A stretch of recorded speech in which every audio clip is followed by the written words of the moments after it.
Welcome to the MEF2C cast, a podcast dedicated to educating, supporting, and building community around MEF2C haploinsufficiency syndrome. The MEF2 Cast is for informational and entertainment purposes only. Views expressed are those of the host and guests and not necessarily of the podcast or its sponsors. This is not medical advice. Consult a healthcare professional for medical concerns.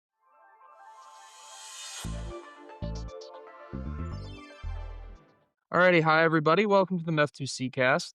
Our guest today is Sheena Leedham, author of The Power of a Note and I Can Jump Rope, educator at Ohio State University's Nissinger Center, and senior content manager at Elite FTS. How are you, Sheena? I'm doing well. Thank you for having me tonight. Oh, thanks so much for coming on. I just wanted to start Me personally, I just wanted to start, by just telling you, how, indirectly how much I've probably interacted with things that you've worked with. I think it was in 2022, I listened to, the Table Talk podcast, which is for our audience is put out by the company you work for, Elite FTS, for around 240,000 minutes, which is about a full-time job, like literally 40 hours a week. I work alone out in uh I work in environmental inspection, so I'm like hiking by myself a lot or in a car by myself a lot. So, just everything you guys are doing at Elite is great, and I really appreciate all of it.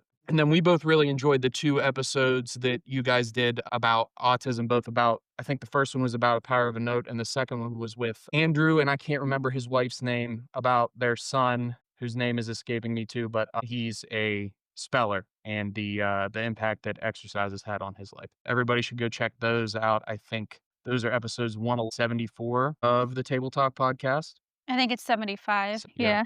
We'll link to those in the show notes. But anyways, now that I'm done flattering you, can you tell us just kind of a little bit how you became involved in kind of the autism community and sort of what your work has been in that area? Surely. So it was kind of haphazard, as in I didn't seek the population. So really, what I found was that my level of interaction, working with this particular population that was autism, it just continued to sophisticate. And then I found myself on a flight to Chicago. I got immersed into it even more so on the fitness aspect, communication. That led me to Elite FTS, then that led me to OSU, and it just continued to progress and progress. So you originally, like, when you got to Elite FTS, that was from, like, that angle, from the autism angle? How did that work? So with that, if you're familiar with the articles at Elite FTS, Mhm, while I was in Chicago, I was the fitness competitor. I was competing in figure. I was working with children with autism, and I was actually sought out by Elite FTS as far as someone that I seemed somewhat interesting because I was in both worlds. mhm, So they asked if I could write as a columnist, and I was already completely immersed into that Elite FTS culture. Like, I looked up to them as, like, even when I wore their shirt, I felt stronger. Like, I just bought in, and maybe you mhm. can definitely, you know what that feels like. So it was a great honor. And then then I found out that Dave's son was autistic, which I didn't know. And we just became closer, and then a position became available at Elite FTS. It was a editor and a formatter, and so I started working with them. It had nothing to do really with autism at all. I was supporting their brand, and I felt like I was one with their brand. And it wasn't until I got there that I learned more of, here Dave, his son's autistic, and then once I landed there, then more momentum there and outside with, like, OSU quickly became a thing. Yeah, that's awesome. I don't mean to bore our listeners with all the meathead talk, but it's just interesting to me that how, like, you were just following all the things that you were interested in, and because you did that, everything aligned to this very unique thing that was a Yes. perfect fit for you. And I just think, I've had opportunities like that in my life where like several weird interests that I have, suddenly align to this opportunity. And it just speaks to following what you're interested in, kind of regardless of whether it seems like it might pay off in the short term. Mhm. Yeah. Yeah, you just know, and when you have that gut feeling and it's just like you realize you have nothing to lose because you're already aligned, Hmm. and whatever that entails, and usually that does mean you're gonna affect lives, you're gonna earn money because 'cause you're fixing problems for people. In a roundabout way, that's what it typically entails if you're passionate about it, but if you're just going into something for money or notoriety or you wanna look smart, it's gonna be it's not gonna be fulfilling and it's not gonna give you that end result. You're gonna come out as like a fake or a fraud. So, yeah, I think if you live your life like that, good things will happen. Yeah, I agree completely. So, can we kind of turn to talking about sort of, I don't think a lot of people necessarily associate, sort of exercise and nutrition with like the autistic community and sort of understand the value that it might have for them. So, could you just talk about some of the benefits, physical, mental, social benefits, and then also kind of how the strength and coordination that they develop in exercise, it helps them in other places as well. Yeah, so kinda to backtrack just without any studies or research data or anything like that, I saw firsthand if I were to walk in a room and I had or just with a child, for example, maybe the child was pale, if they were verbal, maybe they're just saying minimal things. They may or may not kinda be in a bad mood. Again, I don't know where they came from, how their day was at school, how their home life is. Kinda just seems unmotivated, and I saw that over and over and over again, and then once movement in some capacity began, then I'm seeing color come to the child. Then I'm seeing if there is verbal, capability. Now they're just talking and I can't have them stop talking. And then they're going from not wanting to move, that unmotivated type of way, to energetic, bubbly, and so when you see that type of pattern over and over and over and over again, then you think to yourself, I'm on to something. And when you actually look at the data and what exercise does to humans in general, it fulfills so many things. Our physical ability, if we don't move, our brain, like movement yields growth in life. Without movement, there is death and loss. So that's just at the very basic level of just human, like what we're supposed to do as humans. And then all of the people that actually the smart people, smarter than you and I, that actually study this and they're tracking the data and all of that, where there is that neuro link and how that's setting up more neurons and the way that our brain is communicating and building more passageways um, to, different when we think of autism, there like the percentage of those that are actually obese is striking.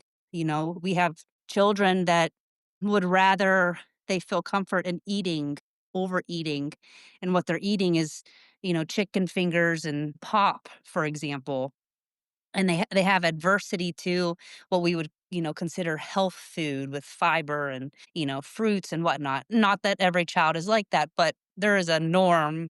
I'm sure more people could relate to that than not. So without movement and overeating, now we have an obese child. Now we have a whole other ball, of fire. A lot of the children that we're working with, and you may relate to, we have medications now involved. Every single medication has a side effect and an actual effect of how that child is metabolizing food and how they're just interacting with their world, in addition to whatever they're diagnosed with. It changes our makeup. So there are so many things just like that when they're compounded and then we don't have movement, but now we're gonna try another drug, or we're gonna sit in a classroom with 4 other children that have this, the same thing, and talk about it or whatever. I just found that movement, is the least restrictive thing that we can do, the cheapest, and it's exactly what our body craves.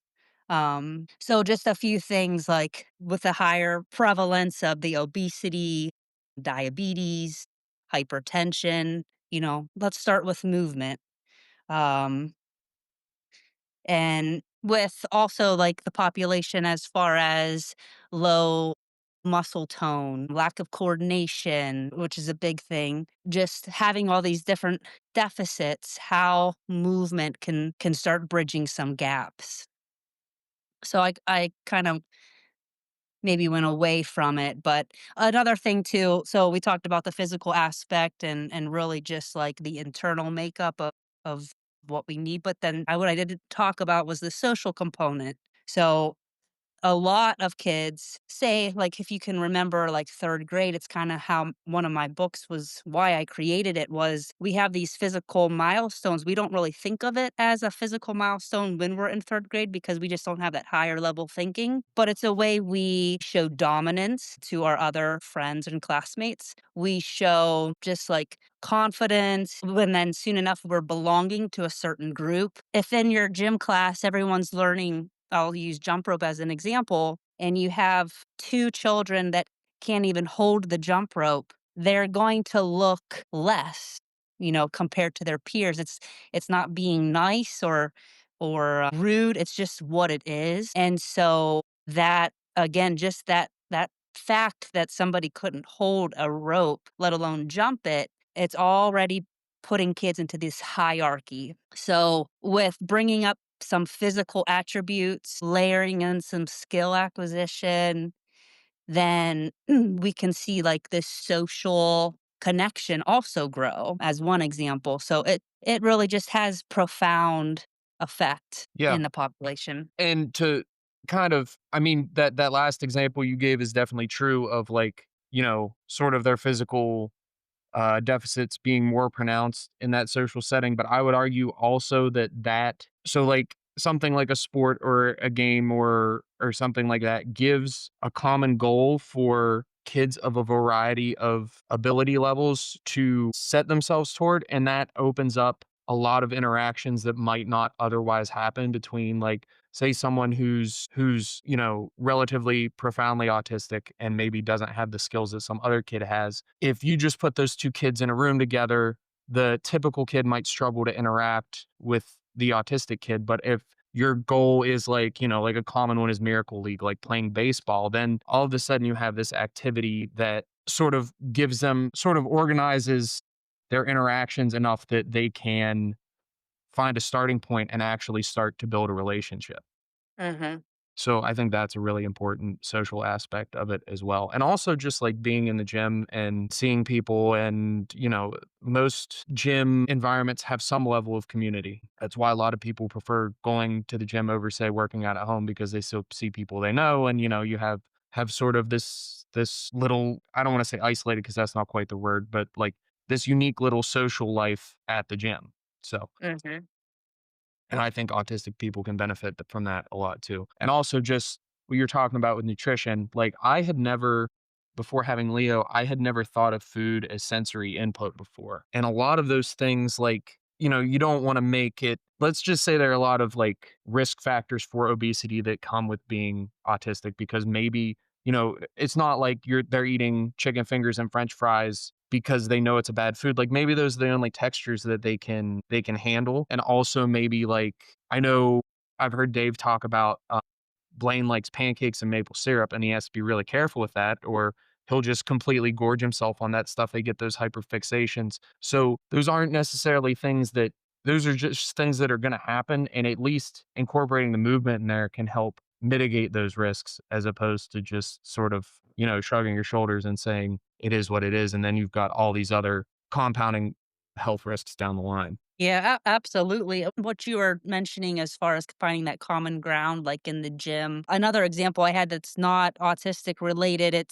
I was working in a private hospitalization program, so I had kids that they could not function in a public school setting, so they needed to go to this private school, and they were It was, their medications were scheduled by people that could actually give it to them, and, more of the ratio of teacher to student was, much lower. But what I incorporated then again was movement. I had trouble, they were all boys, and some had the clinically depressed, schizophrenia, to just a whole gamut of different, more of those, what we would consider more of like the a mental um disorder. And the boys were fighting and just angry, and but I started something like push-ups, miles walked, squats, pull-ups. I might have said pull-ups already, like sit-ups, and that was part of like our morning thing that we started was,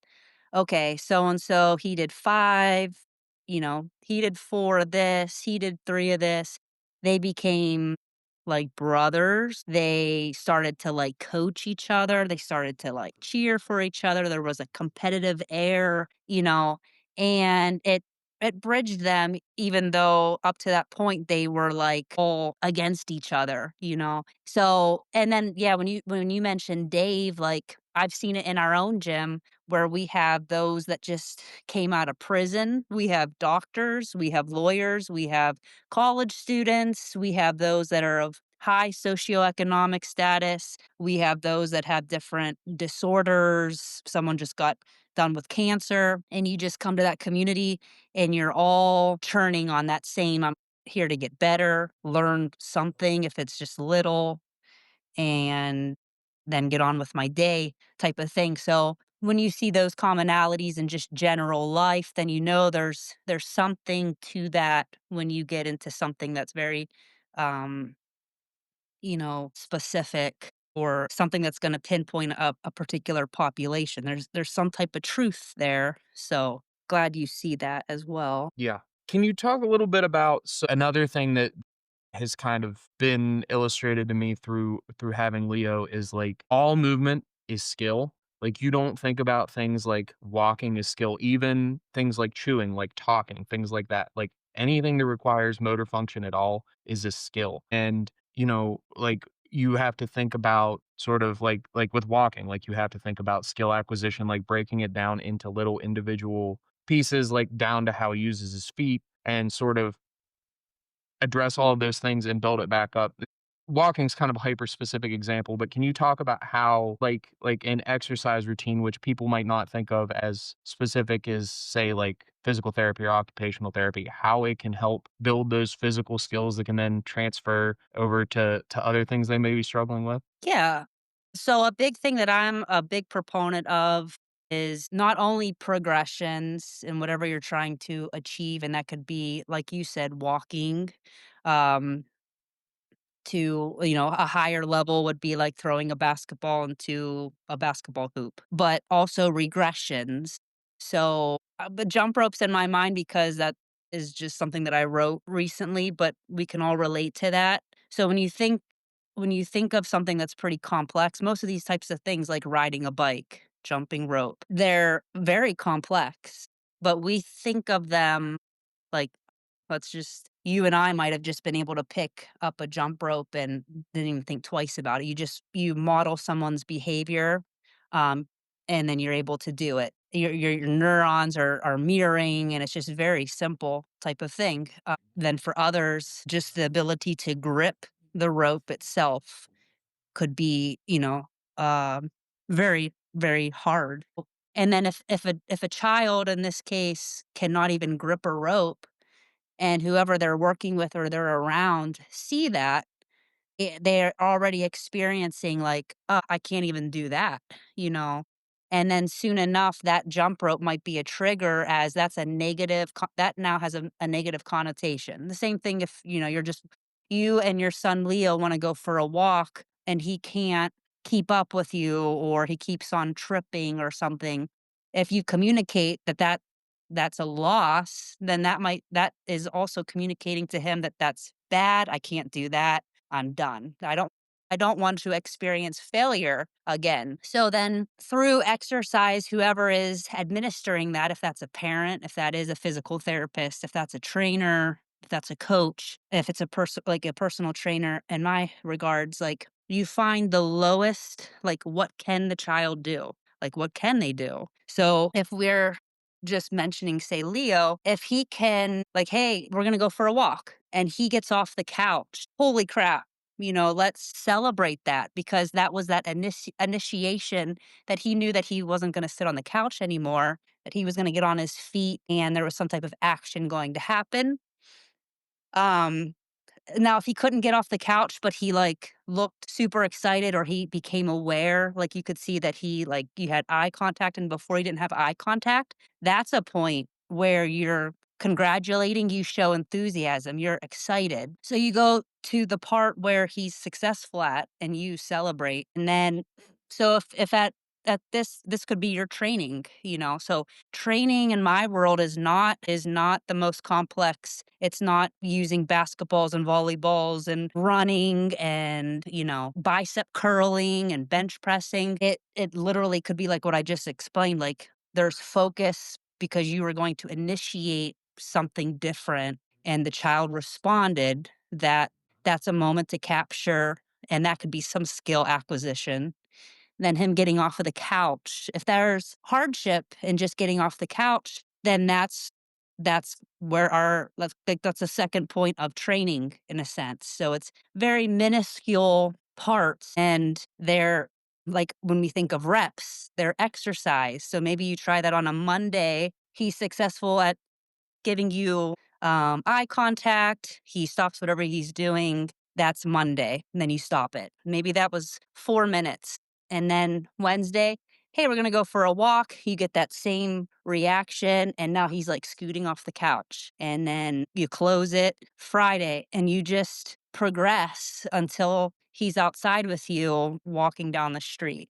That's why, like in my book with jump roping, I literally start with a piece of rope on the floor. We're not touching it. We're not even talking about jump rope. All we're focused on is literally walking over the piece of rope. And that's a training day. Whether or not that's stepping forward, stepping backward, like you could have a full month of just walking over a piece of rope, celebrating that. And that's before you even think about gripping a rope with one hand and the second hand. And now you have the rope gripped and now you're stepping over it like in motion and you just keep on stacking all those successes and all that skill acquisition until you get to whatever the goal is.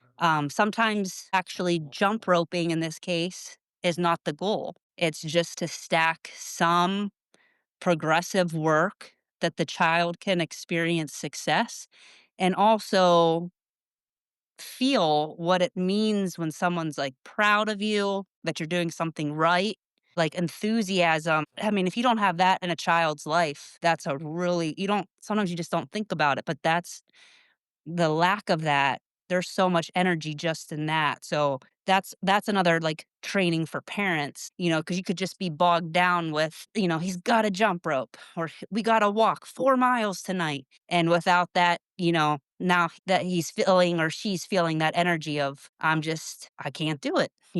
So yeah, it's definitely redefining what training is because it's totally when we talk about elite FTS and we talk about powerlifters and strongmen, that or, baseball players and the NFL, we see what training could be, what it is for some people, but in other populations and whatnot, training could be totally different, but we're gonna get the same outcome, so to speak. Yeah.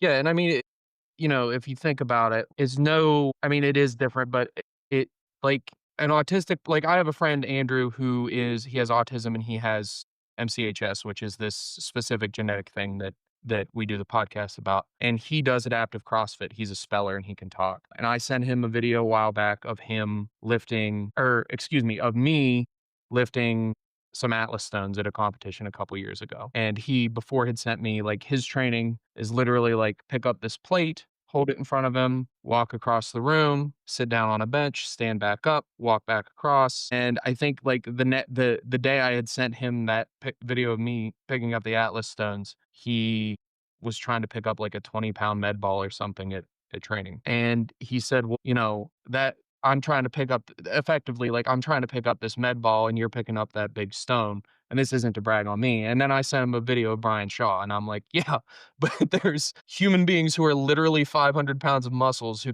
can pick up way more than I can. You know what I mean? So my point is that even quote unquote typical people compared to high end athletes, like the gap is similar to a quote unquote typical person and maybe someone with more severe autism.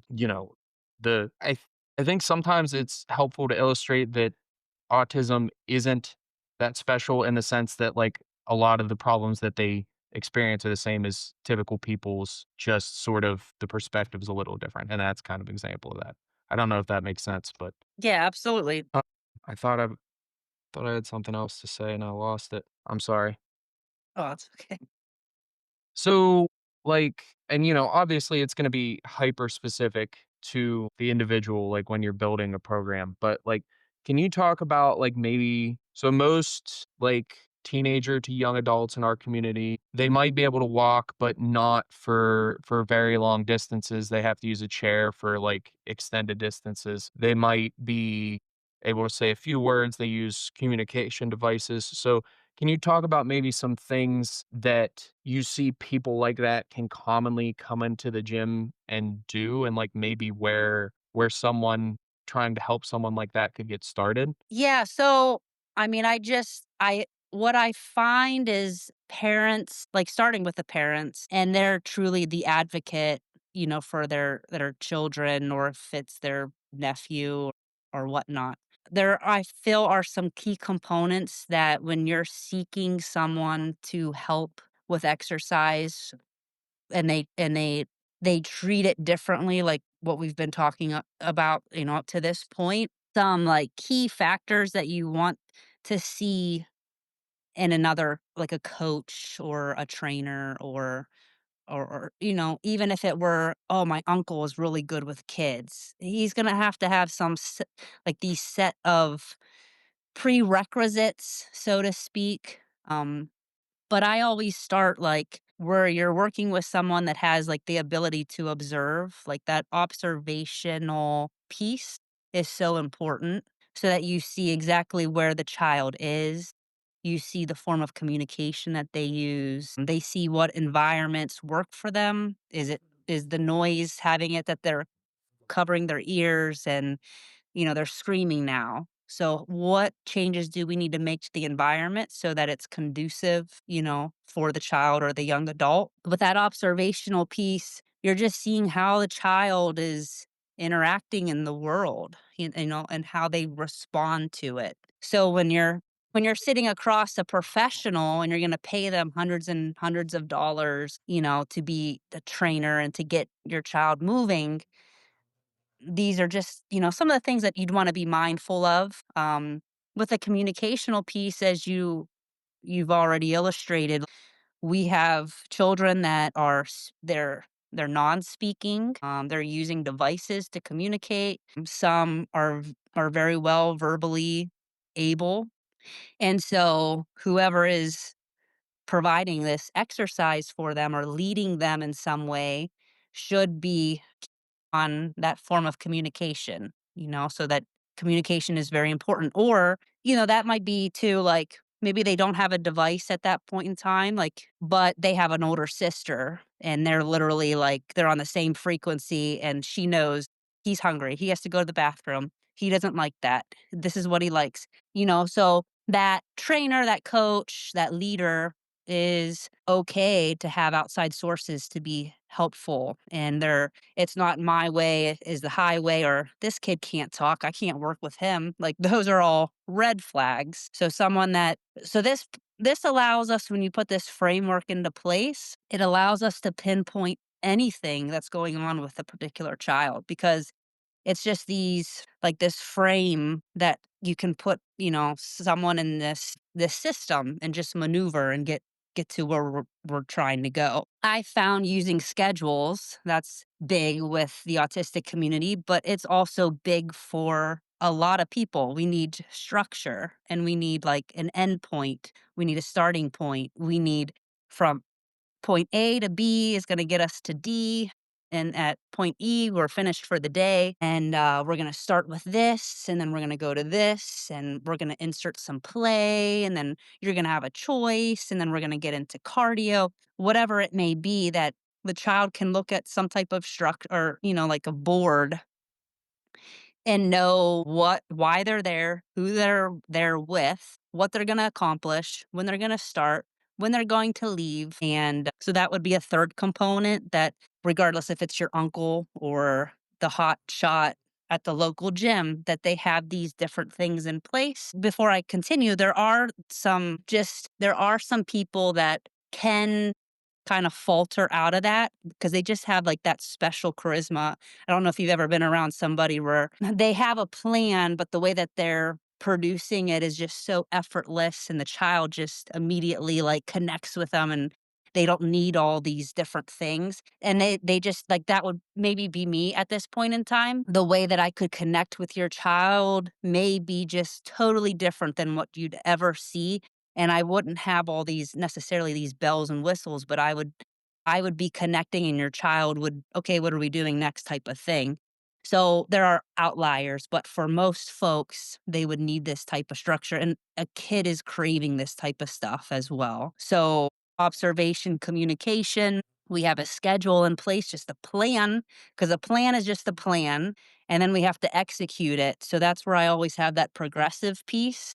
So I always have something that we're trying, whether or not it's gazing someone in the eyes, getting out of a chair, stepping over a rope, to a bicep curl, to squeezing a ball, gripping, whatever. I have a physical, like there is some type of physical progression. It can be as little as anything. It could be huge. Have a behavioral type of progression, a social progression. So it's like a three-piece progression there. And then the last thing is motivation. Because after all, we're all human. So with those components, that would string something into a plan, and then you just etch forward. And that too, there are those days where, as soon as you start the session, you may have to shut it down. Working in a private gym for how many years that I did, like as a leader or trainer, a kid walks through the door and you have no idea what they went through up to the point that they came through those doors. So sometimes you can just see it in their eyes. They're just not there today. Like, or they're on the brink of a meltdown and there's just no point in trying to get anything out of them. So there's that, and also as trainers, especially when you're trying to make money or people see you, you're working with parents, it takes a little bit of comfort to be able to shut it down, like confidence that this isn't right. Today's just not a good day. Let's pick it up Friday. And for parents to trust that so there's that component too. But I think starting there with all those components would be what I found to be very conducive, to Mhm. starting a new habit and acquiring skill. Yeah. So can you talk about a couple of things I thought was really valuable in The Power of a Note is sort of how you integrate choice and sort of these little I think you described it as like you had these work segments that were the bricks and then you had the cement which Cement. was like they might get to watch videos on their iPad for a couple minutes in between things or, some other activity that they found fun, I guess. I don't know why I was struggling for that word. But can you kinda talk about how you sort of help the kids have choices and ownership in these activities? Yeah. So with that schedule, so that was the third component of this plan that, is created. You have and it's shown to the child. Typically I'd start off with this schedule like it could change, but like you could either approach it to you're kind of warming up the child and you start things that they can easily do and then maybe mid schedule is where you have like a peak. This is where we would have like that hard type of whatever's hard for that child, where it's heavy on the brain, it's heavy on emotionally, it's heavy physically. And so or for other students or children, you may start off like, hi, well, glad to see you," and then you get right into that heavy workload, and then, beyond that, it just kinda streams down into where it's definitely more manageable. So regardless, it's different for every child, different for every young adult. But what I found as far as just kinda moderating or, trying to think of the word right now,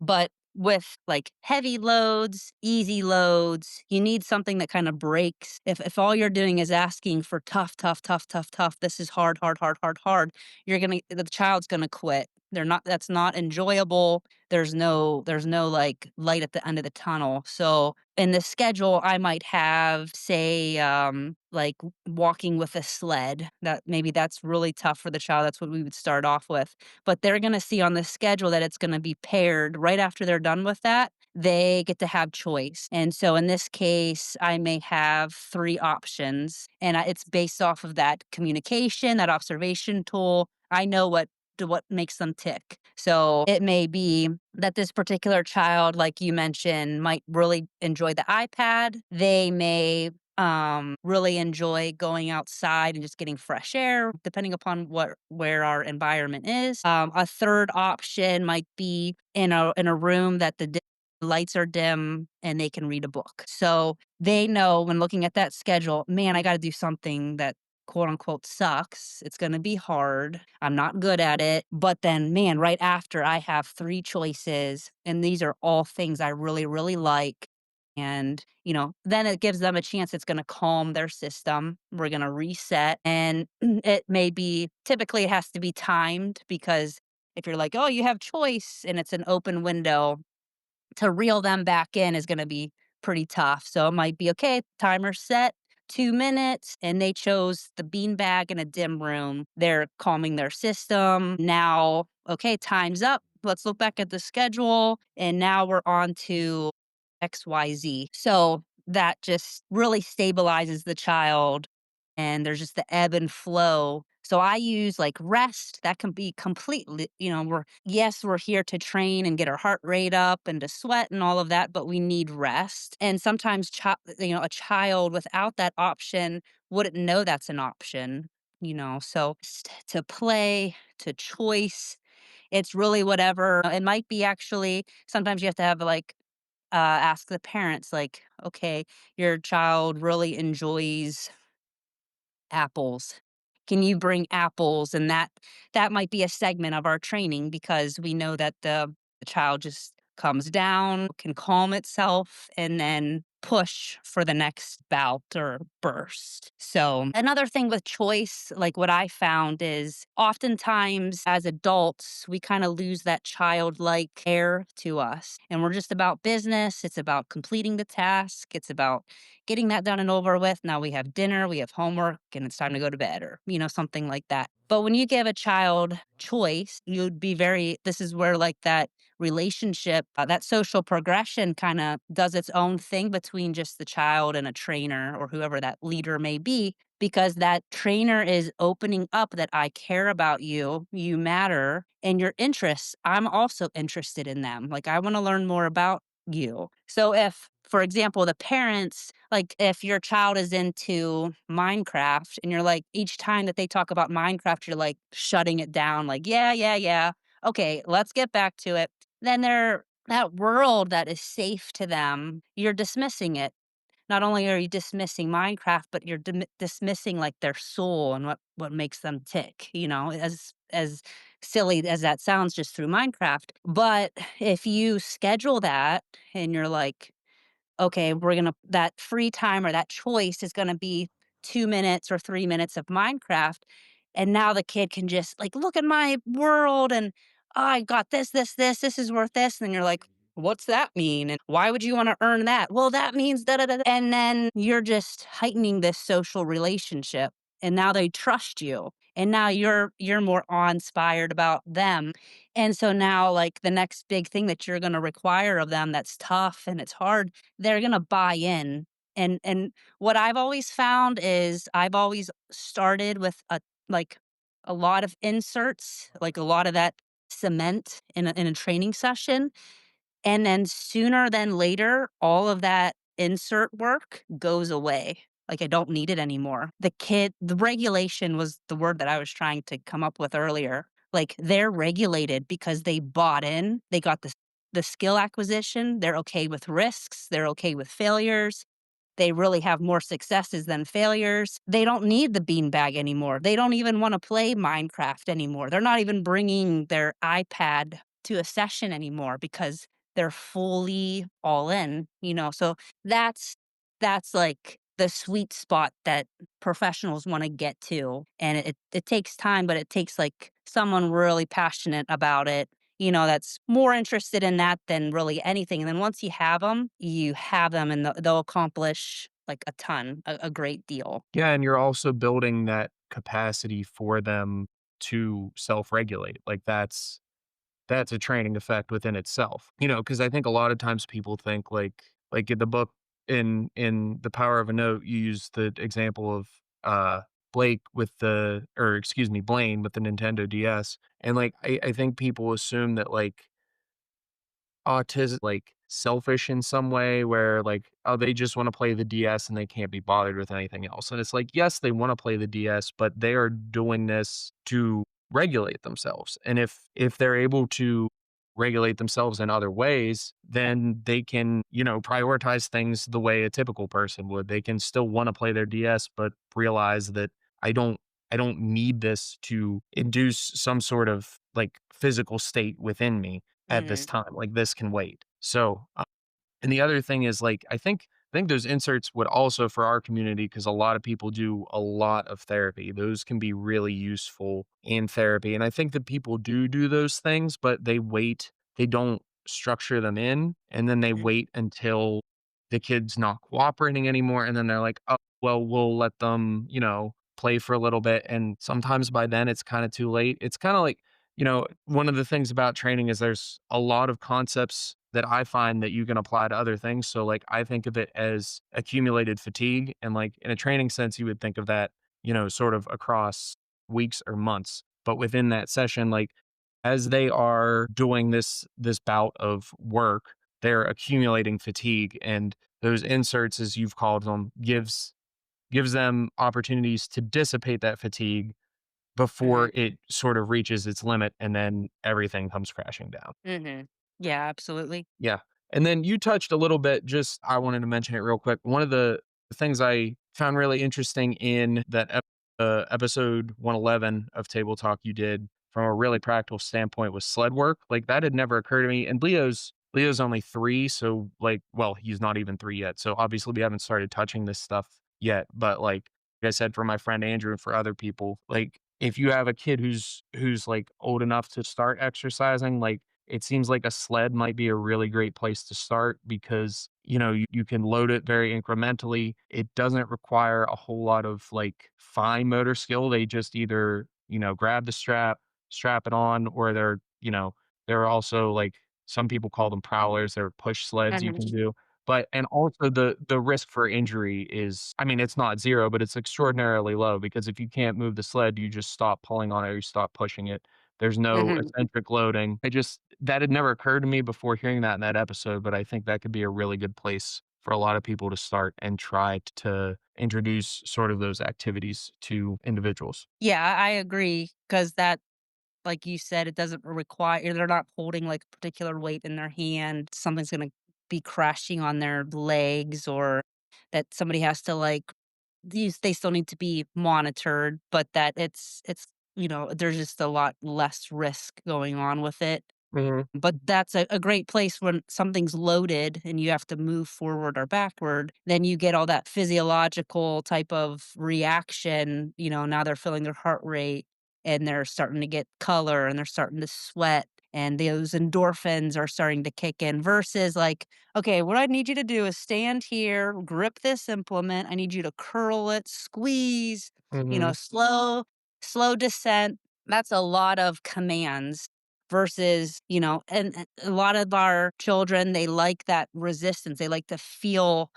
something pressing down and it's that sensory input that they're getting that that might be something that is preferred, something that you would feel. Or, another thing is a weighted vest that might give that more of that sensory overload versus like with a sled that we talked about, that's that, something that's going around the child's waist or maybe over their shoulders and they're having to move forward. That might not be enough. That might be enough, not enough stimulation. So you have to, you know, just kind of play around with where we get a reaction and where we can get some blood moving and it doesn't you're not, giving them a ton of commands all at once because you're likely gonna lose them at that point. So, yeah, I think that's a great way to something that would you would insert into this schedule that's Mhm. very low skill, low skill requirements. Yeah, and I mean, for a lot of people in our community, like, virtually very complicated commands at all are just not a non-starter to something like that if you're introducing an entire new skill. But, like, if you give a kid a sled and put a belt around their waist, like, even if they try to walk away, they're gonna pull the sled, you know what I mean? Like, Mhm. there's nothing for them to not do, if that makes sense, you know what I mean? They're either gonna do it or they won't, so that really kind of simplifies the starting point, Yeah, does well, it? direction in general is hard for our kids Mhm, yeah. because, I mean, it's global apraxia, basically. So, they can't tell their body what to do. So you have to make it so that they have to do what you're wanting without telling them what to do. Right. And that might so when we talk about these implements that some, a family would have to go to the store and buy or click on a website and put their money into a website, like we can not do that. You could have like a playroom and have like an old piece of furniture and now we're gonna push the couch or, Oh. something where they wouldn't think that every single time I see a couch, I'm gonna push it because that could lead to some problems. But something, a trunk, a wooden box, you can really get creative and think of household items that could also put them in that same situation. That's not gonna, just with how much things cost and all that type of thing. And you don't have to you don't have to get a membership at a gym. There's a lot of these things that you can do as a family in your yard, in your garage, in your basement. Again, it's what that child, prefers, what environment is gonna be the best for them. Yeah, definitely. Alrighty, we're gonna wrap it up here. Thank you for all your time and your insight today, Sheena. Is there anything else you'd like to share with our audience before we end the show? No, I think we covered a wide variety of things. If anyone had any questions or anything, you could always feel free to email me. I'm sure you're gonna have my contact information. Yes. We mentioned a few books. Those definitely use those as resources. I have another book that not that I wrote, just another resource. We actually didn't talk about it in this time, but I think it would really help just the population in general. So if anyone were to search Kids Beyond Limits, that has a lot of work that does like neuro capability, communication. Is that something that you're familiar with? I read about it in your book and I bought it. And then through some unfortunate circumstances at work today, I was stuck sitting in a patch of grass for an hour and a half. But I had this book on my phone, so I read about half of it today. And there was Okay. a lot of really good insight in it. So I agree with Yeah. that.